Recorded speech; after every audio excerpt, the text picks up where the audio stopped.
Somewhere in the world right now, a soldier is crouching in a narrow urban corridor, aiming a rocket-propelled grenade at an armored vehicle that has seen this exact scenario hundreds of times before and already knows how to survive it. The vehicle is not hoping its armor will hold. It is not relying on luck, thickness of steel, or the reaction time of a human crew. It is running a continuous autonomous calculation that processes threat data, identifies the incoming projectile, and dispatches a physical countermeasure, all before the soldier even fully exhales. This is not science fiction, and it is not a concept demonstration buried in a defense contractor's laboratory. This is the Israeli Wildcat, one of the most sophisticated active protection systems ever designed, tested under real combat conditions, and quietly reshaping what it means for a vehicle to be survivable in a modern battlefield. The question is not whether this system works. The battlefield record has answered that. The question is how it works,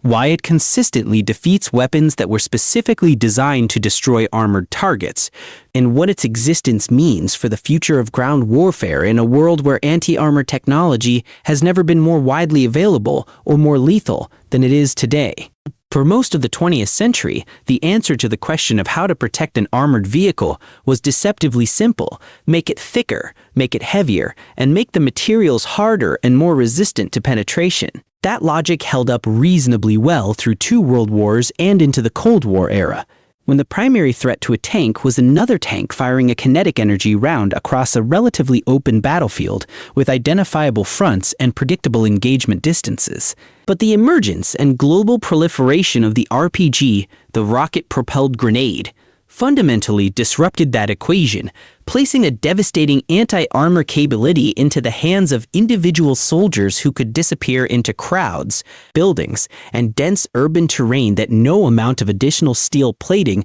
could effectively address or neutralize. The RPG's enduring lethality comes not from technological sophistication, but from its elegant and ruthless simplicity. It is a shaped charge warhead traveling on a rocket motor, and when it strikes a target, it does not try to punch through armor the way a steel slug might. Instead, it uses the Monroe effect to focus a superplastic jet of copper moving at several kilometers per second through even the most hardened steel plating, reaching the crew compartment with enough residual energy to kill everyone inside. Because this physics does not care about the thickness of the armor in the way that kinetic energy penetrators do. Adding more passive steel to a vehicle produces rapidly diminishing returns against RPG threats, creating a structural vulnerability that no reasonable amount of conventional armor can fully overcome without making the vehicle operationally immobile. No military in the world has been forced to confront the RPG threat in more operationally intense and unforgiving conditions than the Israel Defense Forces, which have spent decades conducting armored operations in precisely the kind of complex urban environments, Gaza, Lebanon, the West Bank, where the geometry of engagement almost always favors the man with a shoulder-fired rocket hiding behind a wall at close range. Each conflict taught Israeli engineers and military planners something new about how anti-armor weapons are employed, how quickly they can be brought to bear, and how catastrophically anagrit conventional armor is against a determined enemy willing to engage at ranges where reaction time collapses to fractions of a second. This experience did not produce despair. It produced the intellectual and institutional urgency that eventually gave birth to the Wildcat and the broader trophy family of active protection systems. Active protection is a fundamentally different philosophy of vehicle survivability, and understanding why it represents a paradigm shift requires stepping back from the traditional passive armor mindset entirely. Passive armor waits to absorb or deflect a hit. It is essentially a static material solution to a dynamic kinetic problem. Active protection, by contrast, treats the incoming threat as something to be engaged and defeated before it ever reaches the vehicle's surface, transforming the protected platform from a target that absorbs punishment into one that actively fights back against the incoming munition at a distance. The Wildcat extends this philosophy further by incorporating threat classification, directional response, and crew safety considerations into a system that must function reliably in the most chaotic and unforgiving environments that modern ground combat routinely produces. At the heart of the Wildcat system is a multi-mode radar array that scans the surrounding environment continuously, tracking objects in the vicinity of the vehicle and applying sophisticated algorithms to distinguish between threats, incoming rockets and missiles, and non-threats, such as debris, birds, and the many objects that exist in a populated combat environment without posing any danger to the vehicle or its crew. When the system identifies a confirmed threat, it calculates the intercept geometry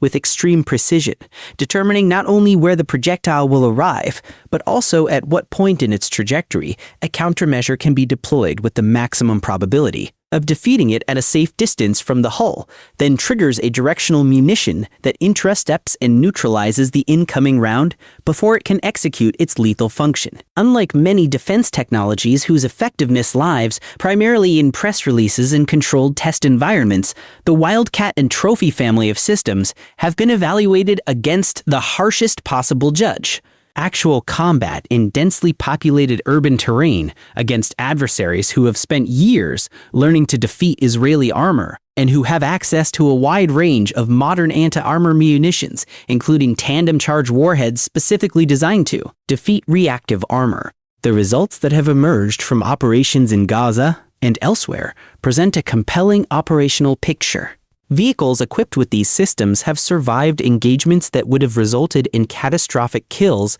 under any previous protection configuration, and the data gathered from each engagement has continuously fed back into iterative improvements that have made each subsequent generation of the system more capable and more reliable than the last. Building a system that can reliably intercept an incoming RPG is far more technically complex than the clean operational description suggests, because every design decision involves navigating between competing requirements that exist in fundamental tension with one another. The system must be fast enough to engage a threat that may be traveling at hundreds of meters per second and was fired at close range, yet it must also be discriminating enough to avoid generating false positive engagements that waste countermeasures or worse, deploy defensive munition in a direction occupied by friendly infantry. The countermeasure itself must be powerful enough to defeat the incoming warhead reliably while generating a fragmentation pattern that does not create a secondary threat to soldiers operating near the vehicle, a balance that required years of engineering refinement and extensive live-fire testing before it could be considered operationally safe and dependable. The military world took notice of what Israeli engineers had accomplished, and the years following Trophy's operational debut saw a rapid acceleration of interest from armed forces that had previously assumed passive armor and reactive armor were sufficient solutions to the anti-armor threat environment. The United States Army began integrating Trophy onto its Abrams main battle tanks, a decision that carried enormous institutional significance given America's long-standing investment in passive armor technology and the sheer symbolic weight of retrofitting the world's most famous tank with an Israeli-designed electronic defense system. Germany, Ukraine, and a growing list of other militaries have since either adopted active protection systems or accelerated their development programs, marking a decisive shift in the global consensus about what constitutes adequate armor protection for the contemporary and future battlefield.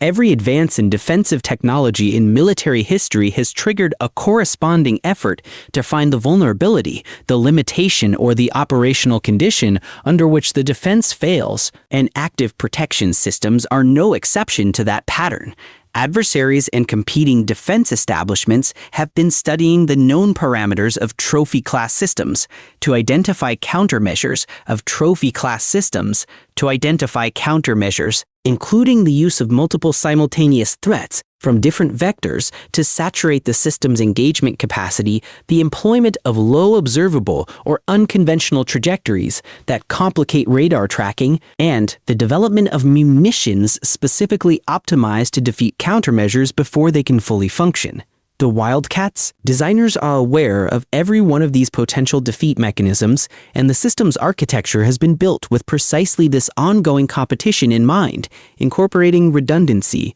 adaptability, and upgrade pathways that allow it to evolve in response to emerging threats before they reach operational maturity. The Israeli Wildcat and the broader Trophy ecosystem represent more than an engineering achievement. They represent a fundamental renegotiation of the relationship between offensive anti-armor capability and defensive vehicle survivability that has governed armored warfare for decades. The RPG was once considered the great equalizer, a weapon so cheap, so simple, and so widely available that it placed any armored vehicle at perpetual risk from any motivated individual with a few $100s and basic training. The Wildcat has not eliminated that risk entirely, but it has raised the cost, complexity, and coordination required to successfully destroy a protected vehicle to a level that changes tactical calculations across the entire spectrum of modern conflict, from counterinsurgency operations to near-peer warfare, in ways that military planners and strategists are still actively working to fully understand and incorporate into doctrine.